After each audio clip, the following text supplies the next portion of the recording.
आज मी विदर्भामध्ये आलो आहे, नागपूरला आलो आहे. नागपूरमधली काही बऱ्याच वर्षांची झाडाझडती थोडीशी बाकी होती आणि ती काल सर्व पदाधिकाऱ्यांना भेटणं झालं, बोलणं झालं आणि त्या बोलण्यातनं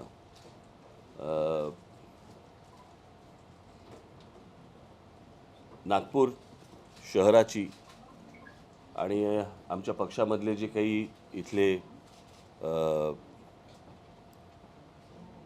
नागपूर जिल्ह्यातले किंवा शहरातले जे इतर सेल्स आहेत, रस्ते आस्थापना असेल किंवा काही. अरे बाबा रे, तुम्ही बाजूला वाहणार रे, मला मला असं मध्ये नका येऊ. तुम्ही तू समोरून काढ ना, माझ्या साईडने का काढतो? नाक मोठं आहे म्हणून.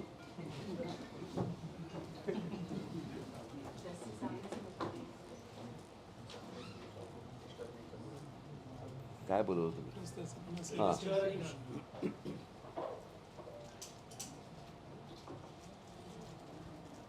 तर या शहरातली सर्व मी आणि प्रमुख पदं हे मी आज बरखास्त करतो आहे आणि येत्या 26-27 तारखेला जेव्हा घटस्थापना होईल त्यावेळेला मी नवीन कार्यकारिणी ही मी तेव्हा जाहीर करेन. त्याच्यामध्ये अगोदरचे काही असतील, नवीन अनेक लोकांना त्याच्यामध्ये संधी असेल. आमचे अविनाश जाधव, आमचे संदीप देशपांडे, प्रकाशजी महाजन, आमचे अनिल शिदोरे हे परत 28 तारखेनंतर, आमची 27ला परत पक्षाची बैठक आहे मुंबईला, ती झाल्यावरती 28 तारखेला हे सर्वजण येतील आणि शहराची आणि इतर सर्वच विंगची बांधणी करतील. साधारणपणे नवरात्र झाल्यानंतर माझा कोल्हापूर मार्गे मी कोकणामध्ये जाणार आहे. कोकणाचा दौरा माझा त्याच्यानंतर आहे. त्यानंतर मी परत 2-3 दिवसासाठी मी परत नागपूरला येणार आहे आणि इथल्या बांधणीवरती लक्ष देणार आहे. त्याच्यामुळे मी का आलो आहे, कशासाठी आलो आहे, ह्या गोष्टी मी आत्ता तुम्हाला सांगितल्या. या व्यतिरिक्त तुम्हाला जर काही विचारायचे असतील माझ्या संदर्भातले प्रश्न, माझ्या पक्षाच्या संदर्भातले प्रश्न, तर आपण मला विचारू शकता. कारण मी एकदा नाशिकला असताना मला एकाने प्रश्न विचारला होता की शिवसेनेची आणि NCPची नाशिकमध्ये युती होईल का,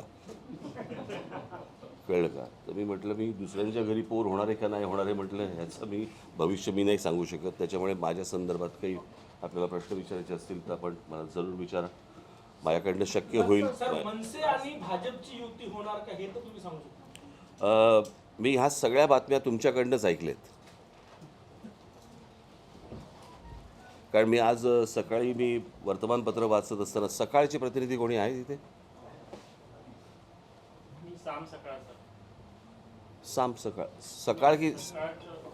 प्रतिनिधी कोणी आहेत?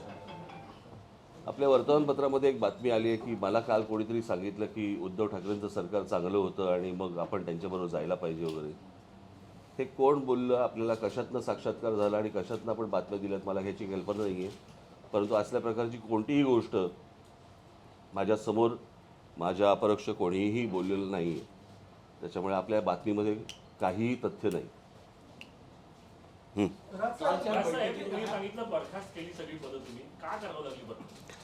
काही चुकीच्या गोष्टी चालू होत्या आणि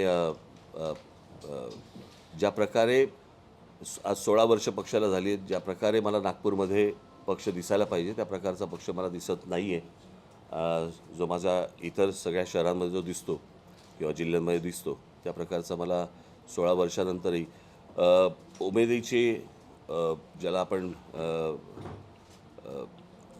आतमध्ये फायर असलेले असे अनेक तरुणी असे नागपुरात, विदर्भामध्ये आहेत. त्यांना योग्य संधी देणं, त्यांना वरती आणणं, वरच्या पदांवरती आणणं आणि त्यांच्याकडनं योग्यरित्या काम करणं हे मला असं वाटतं आवश्यक आहे, गरजेचं असतं. आणि मग ते आपण हां बैठकीत आपण म्हणालात की प्रस्थापितांविरुद्ध आपल्याला लढा द्यावा लागेल नागपूरमध्ये, तर त्याचा अर्थ भाजप विरुद्ध पक्ष. माझं कालचं वाक्य असं होतं की प्रत्येकजण ज्या वेळेला मोठा होतो त्यावेळेला तो प्रस्थापितांच्या विरोधात लढा देऊनच मोठा होतो.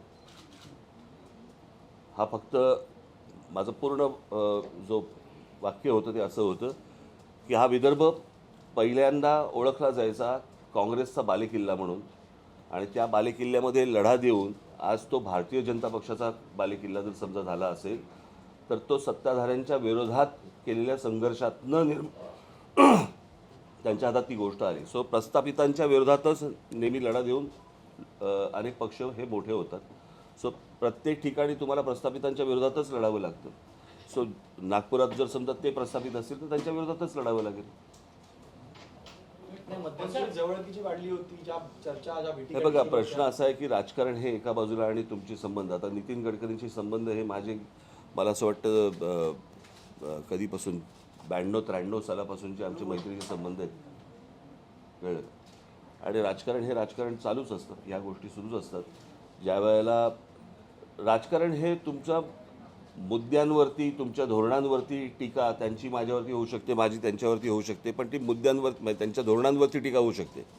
त्याच्यामध्ये वैयक्तिक गोष्टीला काही स्थान नसतं. तुम्ही जर समजा माझं 2017ला झाली ना लोकसभा,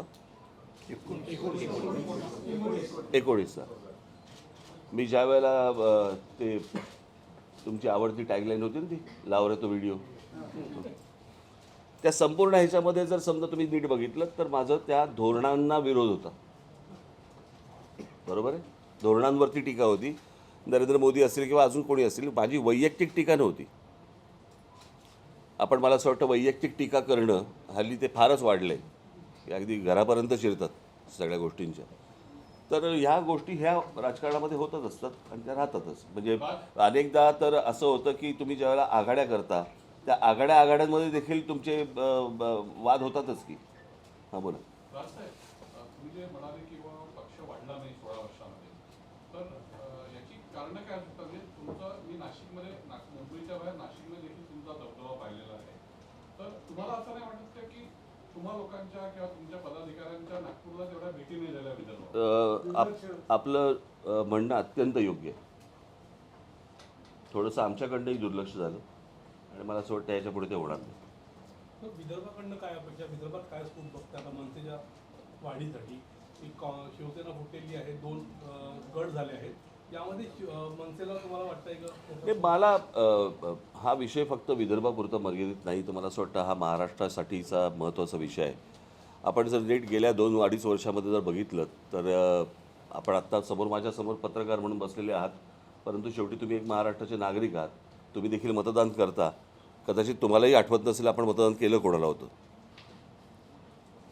मी इतका गोंधळ आणि इतकी प्रतारणा महाराष्ट्राच्या राजकारणात आजपर्यंत कधी बघितलेली नाही,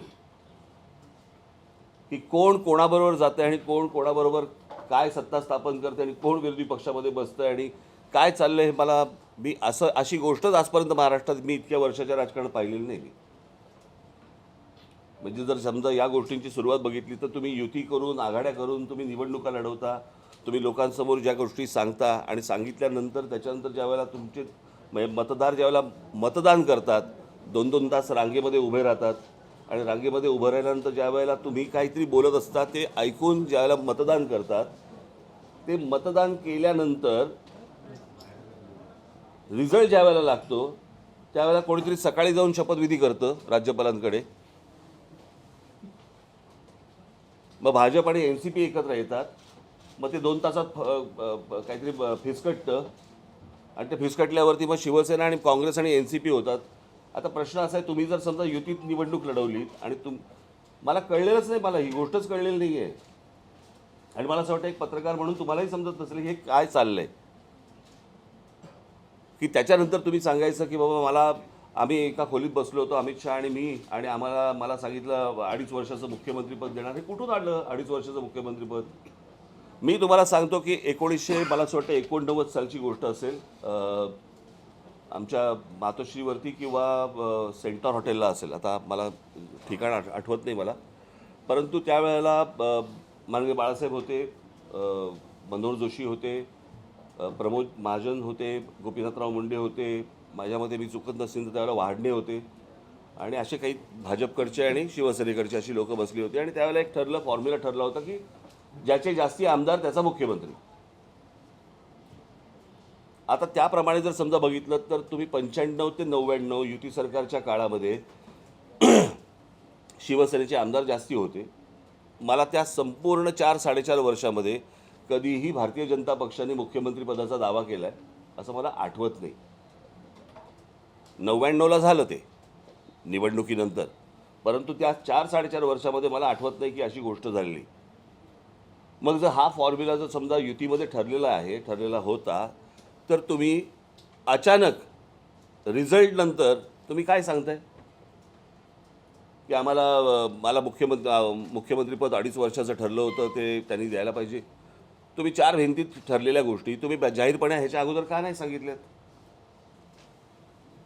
आणि जर समजा त्यावेळेला उद्धव ठाकरे व्यासपीठावरती हजर असताना जर नरेंद्र मोदी सांगतायत की पुढचे मुख्यमंत्री देवेंद्र फडणवीस होणार, अमित शहा सांगतायत मुख्यमंत्री देवेंद्र फडणवीस, तुम्ही त्याच वेळेला आक्षेप का नाही घेतलात की बाबा तुम्ही माझ्याशी काहीतरी वेगळं बोलला होतात आणि व्यासपीठावर तुम्ही काहीतरी वेगळं बोलताय? निवडणुका होऊ दिल्या, लोकांनी मतदान केलं, रिझल्ट लागले आणि मग हे नवीन काढलं. म्हणजे लोकांनी हा फक्त काय खेळ बघत बसायचा का या सगळ्या लोकांचा? 2-2 तास रांगेमध्ये उभं राहायचं, मतदानाला उभं राहायचं, त्या उन्हातानात उभं राहायचं, ह्यांना मतदान करायचं आणि ते केल्यानंतर हे वाटेल त्या प्रकारची प्रतारणा करणार. आणि मला असं वाटतं, म्हणून तुमचा जो प्रश्न होता ना, तुम्ही जे टाईप करताय ते, की हा विषय फक्त विदर्भापुरता नाही आहे, हा महाराष्ट्राचा प्रश्न आहे. मला असं वाटतं ज्या लोकांनी मतदान केलं या सर्व लोकांना त्या मतांचा ह्यांनी अपमान केलेला आहे.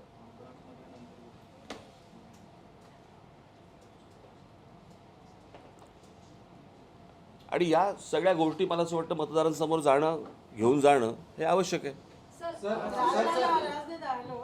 2024चं इलेक्शन आहे तर तुम्ही कुठला एजेंडा घेऊन आता मैदानात उतरला? माझं चालू आहे बायडनशी बोलणं. जयंत पाटील म्हटले की तुम्ही तुमच्या पक्षाचं काम करताय यात आनंद वाटतोय. काय? जयंत पाटील म्हटले की राज ठाकरे मनसेचं काम करतायत यात आनंद वाटतोय आणि मनसे वाढावा ही अपेक्षाही त्यांनी व्यक्त केली. ह्याच्यावर मी काय बोलू?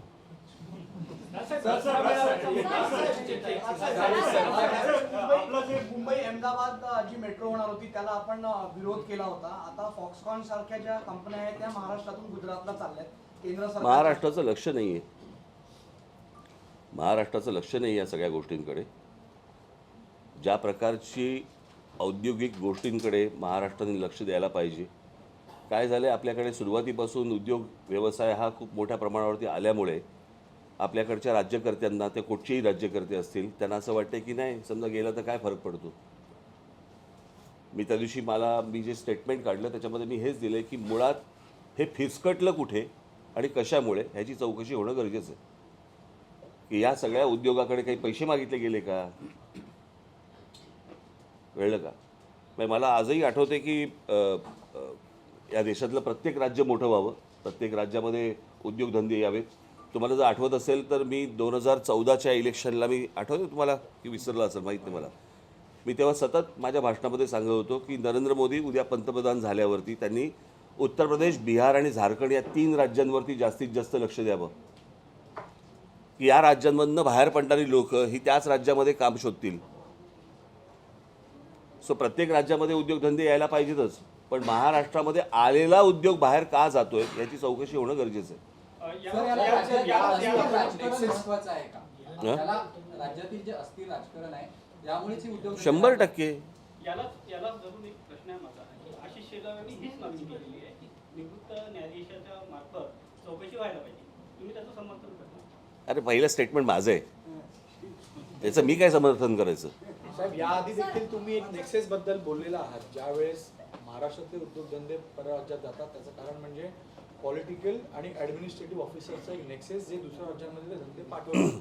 तर त्याबद्दलही तुम्ही मी याच्या अगोदर अनेकदा माझ्या पत्रकार परिषदेमध्ये आणि माझ्या भाषणामध्ये मी बोललो आहे. मला एक किस्सा अजूनही आठवतो आहे.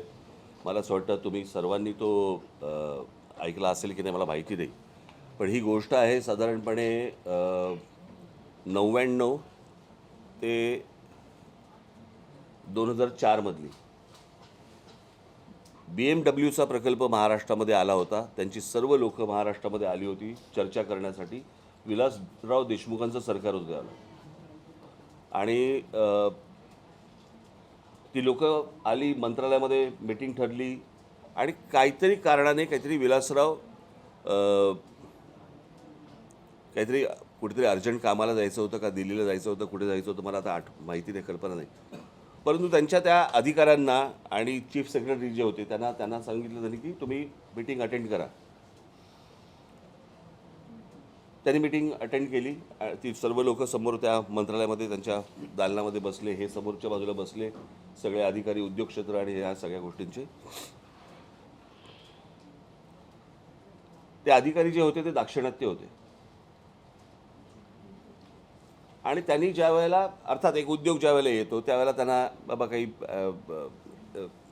पायाभूत सुविधा तिकडे लागतात, काही पाणी, वीज, अशा काही गरजा ज्या असतात उद्योगाला, ज्या गोष्टी लागतात त्या सगळ्या सुरू केल्या. आणि ह्या सगळ्या अधिकाऱ्यांनी नन्नाचा पाडा सुरू केला की नाही ह्याचं इतक्यात पटकन तुम्हाला परवानग्या मिळणार नाही, जमीन लँड ॲक्विजिशन जे असतं ते इतक्या फास्ट आमच्याकडनं होणार नाही, पाण्याला आमच्याकडे त्या जिकडे तुम्ही जमीन मागताय तिकडे पाण्याची तशी गैरसोयच आहे, विजेचं आम्ही बघतो, आम्ही जरा चर्चा करतो, त्याच्यावरती बैठका घेऊन आम्ही तुम्हाला कळवतो, असं सगळं निगेटिव्ह सगळे त्यांना रिमार्क्स द्यायला त्यांनी सुरुवात केली. इतक्या प्रकरणावरती गेलं की ते BMWचे अधिकारी शेवटी बाजूबाजूला तरी पाहिलं आणि बोलले की ठीक आहे आम्ही निघतो. बैठकीच्या अगोदर आपल्याला कल्पना असते की एक व्हिजिटिंग कार्डची एक देवाणघेवाण एक्सचेंज होतो. ते निघाले आणि त्या दाक्षिणात्य अधिकाऱ्यांनी त्याचे जे कलिग होते तामिळनाडूमधले त्यांना फोन केला की हे आत्ता इथून माझ्याकडनं निघालेले लोक आहेत, ह्यांचं नाव हे ह्यांचा नंबर हा, आत्ता संपर्क साधा. त्या लोकांशी BMWच्या लोकांशी संपर्क साधला आणि महाराष्ट्रामध्ये येणारा BMWचा कारखाना तामिळनाडूमध्ये गेला.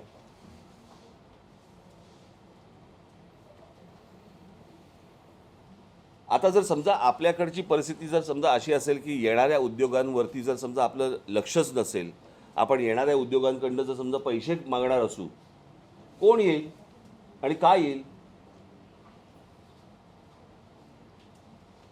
तुम्ही खरं तर आपल्याकडे नुसता उद्योग येतो अशातनं आपण बघणं चुकीचं आहे ना, की त्याच्यातनं रोजगार निर्मिती किती होते, त्या भागाचा विकास कसा होतोय, या सगळ्या गोष्टी पाहणं आवश्यक आहे. महाराष्ट्र मोठं होण्याचं कारणच मुळात ते होतं ना, की ज्या प्रकारचे उद्योग महाराष्ट्रामध्ये आले त्यांना ज्या वेळेला आपण रेड कार्पेट ज्यावेळेला टाकलं त्याच वेळेला महाराष्ट्राची प्रगती झाली.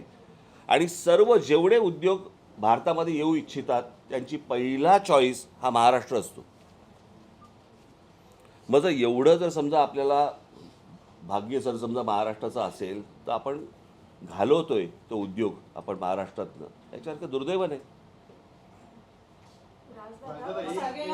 मुंबईतल्या गुजरातकडे वळतात आहे, तर यावर अंकुश लावण्यात यावं. पहिली मी तुम्हाला गोष्ट सांगतो, मुंबईत इंडस्ट्री नाही, इंडस्ट्री महाराष्ट्रात आहे.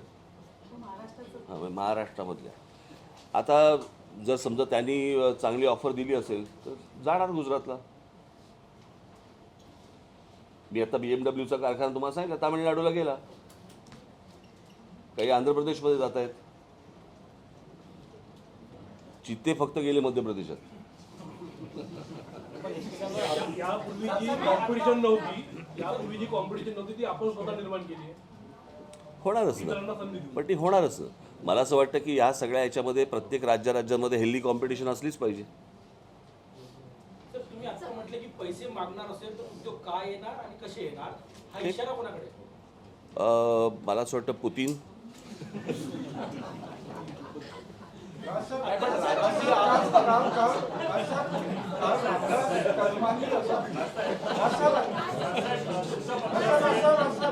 काल रामदास कदमांनी असा आरोप आदित्य ठाकरेंवर केला होता. त्यानंतर ते म्हटले होते की उद्धव ठाकरेंना वारंवार सांगावं लागतं की ते बाळासाहेब ठाकरेंचे पुत्र आहेत, त्यांना काही संशय आहे.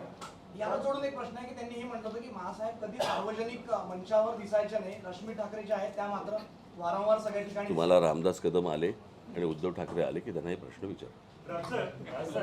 माझा या गोष्टींची काय संबंध आहे? तुम्ही म्हणालात की राजकारणामध्ये इतकी प्रतारणा आतापर्यंत पाहिली होती असं राजकारण, तर या सगळ्याला कोण जबाबदार आहे? राजकारणाची पातळी इतकी खालवण्याकडे इतक्या प्रकारे अपमान केल्यानंतर परत त्याच लोकांना ज्या वेळेला लोक मतदान करतात त्यावेळेला त्या लोकांना असं वाटतं की आम्ही जे केलं आहे ते बरोबर केलं आहे. लोकांनी यांना शिक्षा करणं गरजेचं आहे, यांना शासन करणं गरजेचं आहे. या अशा लोकांना निवडणुकीमध्ये धक्का देणं गरजेचं आहे, तरच हे सुधारतील. जर समजा एखाद्याकडनं अशा प्रकारची जर समजा अपमान घडत असेल लोकांचा, तर लोकांनी मला असं वाटतं त्यांना वटणीवरती आणणं आवश्यक आहे. राजसाहेब, उद्या नागपूरमध्ये प्रशांत किशोर येत आहे आणि वेगळ्या विदर्भासाठी वेरियस संघटनांना ते भेटत आणि गाईड करणार आहे. आपलं मत तर स्पष्ट आहे, पण तुम्हाला असं वाटतं की प्रशांत किशोर आल्यानंतर काहीतरी 2024 साठी हा इलेक्शन इश्यू असू शकतो? मला नाही माहिती, ते काय पहिले बोलतात बघू आपण. अच्छा, कारण नुसतेच येणार ह्याच्यावरती आपण तर्क मांडायला काय काय अर्थ आहे? परत आणि 28 ला ते पब्लिक गॅदरिंग पण ते ऑर्गनाईज विदर्भ विषयावर. मला असं वाटतं या विषयामध्ये तुम्ही मागे मी असं म्हटलं होतं की तुम्ही विदर्भामध्ये जनमत घ्या.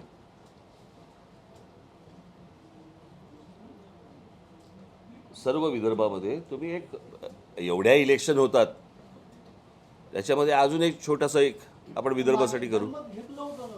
कोणी नागपुरात नाही, विदर्भात अमरावती सगळीकडे झालं, सर्वांनी मतदान केलं आणि ते विदर्भाच्या बाहेर केलं. हे बघा, प्रश्न असा आहे की कोणीतरी केलं नाही. माझं असं म्हणणं, इलेक्शन कशी लावतो आपण, बरोबर ना? तसं त्या तुमच्या ह्याला केलं होतं नाही का, काय ते ब्रेक्झिटला, बरोबर ना? त्याप्रमाणे घ्या. पक्ष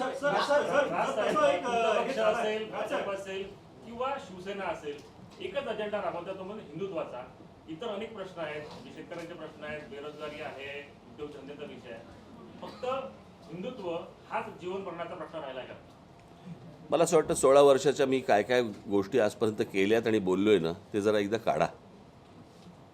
तुम्ही आत्ताच्या एका इश्यूवरती जाऊ नका.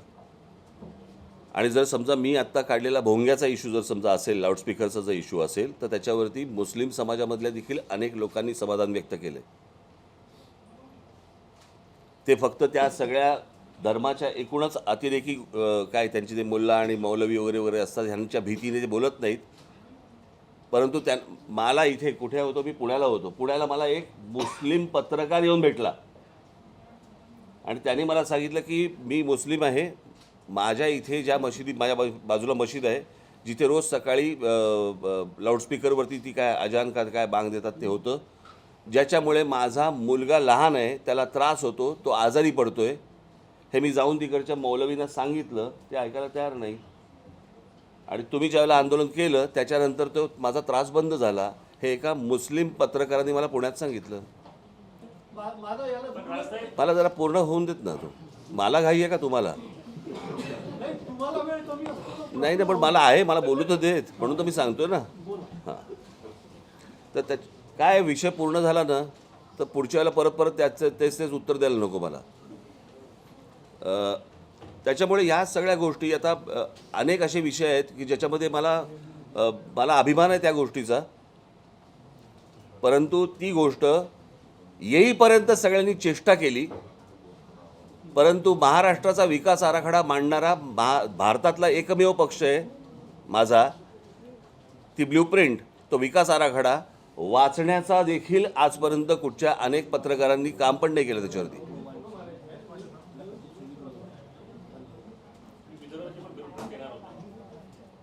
नाही, मी महाराष्ट्राची बोलल्यानंतर महाराष्ट्राची, माझ्यामध्ये महाराष्ट्रात विदर्भ येतो. मी शहरांसाठी बोललो होतो. तुम्हाला बरोबर तेवढंच लक्षात राहतं, बाकीचं लक्षात नाही राहत रे. याचं कारण माझी पहिल्यांदा ती ब्ल्यूप्रिंट पहिली वाचा. ठाकरे साहेब, तुम्ही विदर्भाच्या मुद्द्यावरती गंभीर दिसत नाही.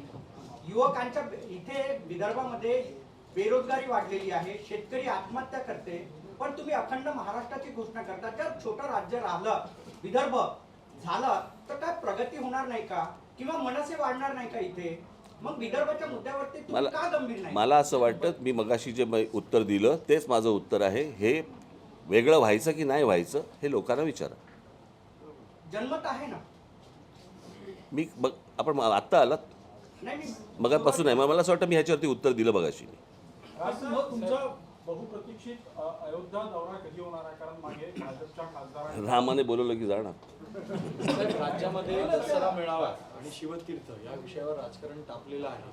आजही नाही मला काय नाही, करायचं. पण विषय असा आहे की त्या विषयावर सरकार, शिंदे गट, शिवसेना आक्रमक आहे, आग्रही आहेत. मैदान कोणाला मिळणार?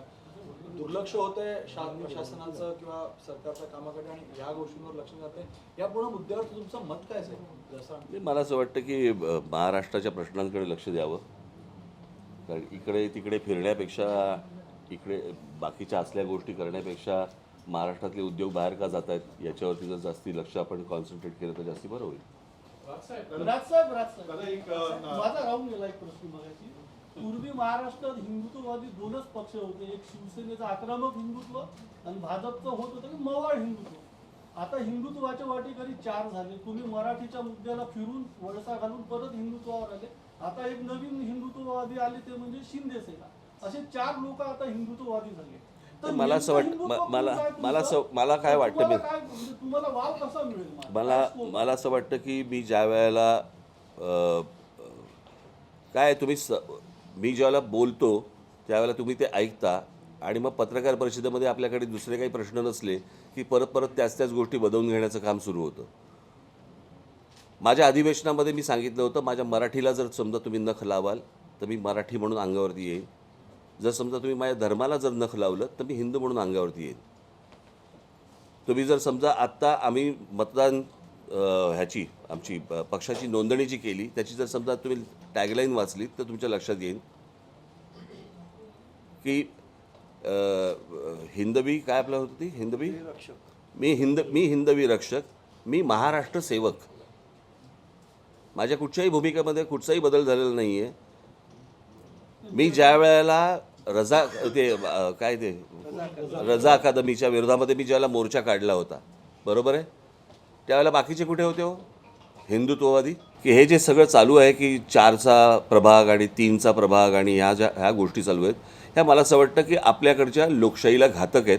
याचं कारण कोणीही जर समजा वेडेवाकडे जर समजा मुळात एक नगरसेवक, त्या एका नगरसेवकाला मी मतदार म्हणून मी मतदान करणार, त्या नगरसेवकांनी त्या वॉर्डाचं काम करावं. आम्ही तुम्हाला निवडून दिलं, तुम्ही आमचं काम करा.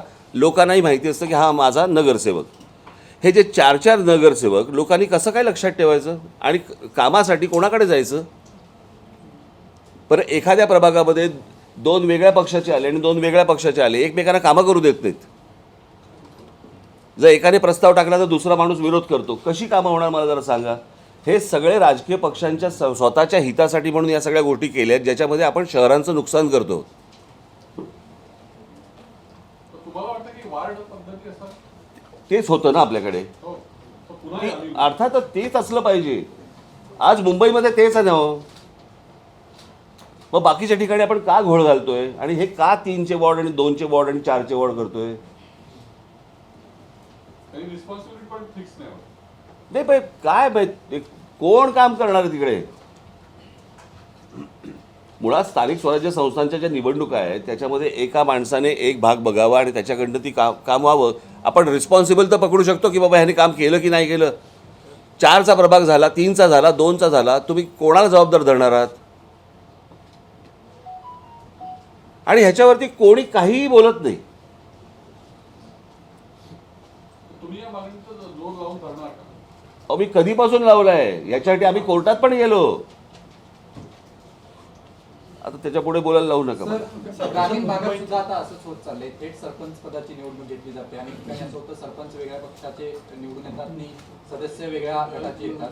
त्याकडे कसं बघताय? नाही, मला मुळात ही पद्धत, जी निवडणुकीची पद्धत आजपर्यंत जी चालू होती, मला असं वाटतं ती पद्धतच योग्य पद्धत आहे. आणि ज्याचं बहुमत त्याचा सरपंच बसला पाहिजे, ज्याचं नगरसेवक जास्ती त्याचा महापौर बसला पाहिजे. तुम्ही कोणाला तरी जबाबदार धरू शकता. या सिस्टीममध्ये तुम्ही कोणाला जबाबदार धरू शकत नाही. आणि सगळेजण मग काय होतं की सगळेजण एकमेकांच्या हाताशी धरून महानगरपालिका ओरबाडणे एवढंच फक्त ह्यांच्या हातामध्ये राहतं आणि आपण मतदार म्हणून दरवेळेला 5 वर्षांनी रांगेमध्ये उभं राहायचं आणि त्यांच्या गुलामासारखं मतदान करत राहायचं. मुळात या सिस्टीम बदलायला कशाला पाहिजेत तुम्हाला? असं जगात कुठे होतं का हो? कुठेच होत नाही. म्हणजे आपण जर समजा आपल्या देशामध्ये बघितलं तर असं अनेक राज्यांमध्ये कुठेच होत नाही. मग हे महाराष्ट्रामध्ये ही कसली थेरं? आणि दुसरी मला कळत नाही, ह्यांचं सरकार आलं की हे ठरवणार 2चा का 3चा, ह्यांचं सरकार आलं की हे ठरवणार 2चा का 3चा का 4चा. म्हणजे काय? म्हणजे मला निवडणूक आयोग ह्याच्यावरती काय करते हेच मला अजूनपर्यंत कळलेलं नाही. मग निवडणूक आयोगाचं काम काय? कार्ड काढणं? ते तर रेशनवाला पण काढतो.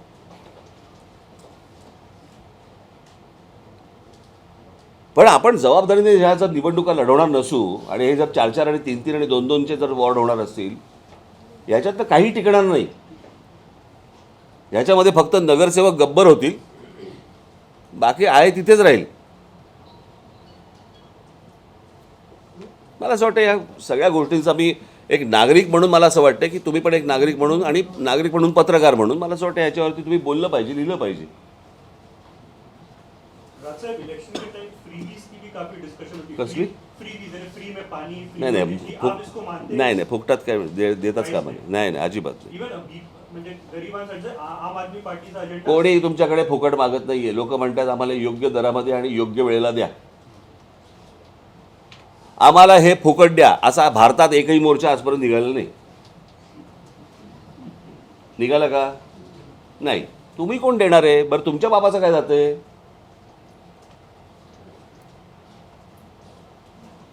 तुम्ही ज्या वेळेला आपण टॅक्स गोळा करतो तो लोकांकडनं करतो आणि तुम्ही त्यांच्या जीवावरती लोकांना सांगणार की नाही नाही आम्ही तुम्हाला फ्री देणार. म्हणजे मी तुम्हाला मला अजूनही आठवते की ज्यावेळेला मोफत घरं, झोपडपट्टीवासियांना फुकट घरं हे ज्यावेळेला झालं होतं त्यावेळेला मी बाळासाहेबांना मी तेव्हा बोललो होतो आणि मी तेव्हा त्यांना सांगितलं होतं की मला असं वाटतं की फुकट देऊ नये. ज्यांनी कल्पना सांगितली होती त्यांना पण मी सांगितलं होतं की आपण फुकट का घरं द्यायची आहेत? लोकांना योग्य भावामध्ये जर समजा घरं मिळाली, आजही त्यांची मागणी तीच आहे, योग्य भावात आम्हाला घर मिळू देत. जी सर, मैं एक मिनट में सवाल इसलिए खास पूछा था, इस बार सिविक इलेक्शन जब नागपुर में होंगे तो आम आदमी पार्टी भी फुल प्लेज लड़ रही है और जो अंदाजा है कि वो लोग ये चीज को ऑफर करेंगे, तो आपको लगता है एमएनएस के लिए एक चैलेंज रहेगा लोगों को कन्विंस करना कि एक तरफ कोई फ्री में आपको पानी दे रहा है और आप उस पॉलिसी के अगेंस्ट हो, तो विल इट बी? मला वाटत नाही की लोकांना फुकटची आवश्यकता आहे, गरज आहे. आणि असल्या फुकट्या लोकांना मला असं वाटतं लोकांनी थारा देता कामा नये. कारण हे बर्बाद करणार आपले, म्हणजे आपली इकॉनॉमी बर्बाद करणार हे लोक.